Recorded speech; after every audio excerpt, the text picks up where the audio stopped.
Dans votre livre, vous écrivez au dos que, selon Sam Altman, en 2038, l'intelligence humaine représentera 0,1% de l'intelligence totale sur Terre et l'IA 99,9%. Euh, c'est assez choquant quand on lit ça. Donc, qu'est-ce que ça signifie finalement? Que l'intelligence humaine va devenir minoritaire, c'est normal. L'intelligence artificielle est industrialisée. L'intelligence humaine, elle est artisanale, elle est très lente. Euh, Entre la position du missionnaire pour faire un bébé et le doctorat du petit, il faut 30 ans. Le training des intelligences artificielles est un processus beaucoup plus court. Donc, il est normal qu'une intelligence artificielle industrialisée aille beaucoup plus vite qu'une intelligence humaine qui reste artisanale dans sa production, avec une école qui a des méthodes archaïques et avec les limitations qu'on connaît du cerveau biologique. Il y a des limitations physiques qu'on ne peut pas casser.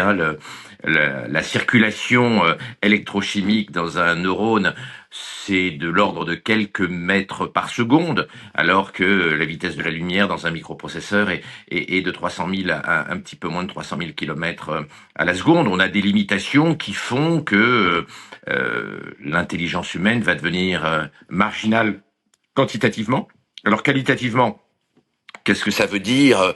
On ne le sait pas encore, mais il y a 3 jours, j'ai sorti un papier dans le Figaro sur la démission de l'intellect humain face à l'IA. On commence à voir une démission de l'intelligence humaine.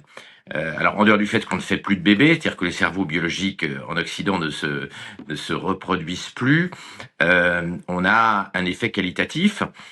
On voit que les étudiants n'apprennent plus certaines choses. On voit par exemple, comme je le raconte dans le Figaro, que 88% des étudiants anglais utilisent ChatGPT pendant les examens et que même dans des facultés d'exception comme Cambridge, les étudiants n'arrivent pas à apporter de la valeur ajoutée par rapport à ce que ChatGPT a produit sur un sujet d'examen, par exemple. Donc on voit bien que la bataille pour maintenir à niveau l'intelligence humaine face à l'intelligence artificielle est loin d'être gagnée.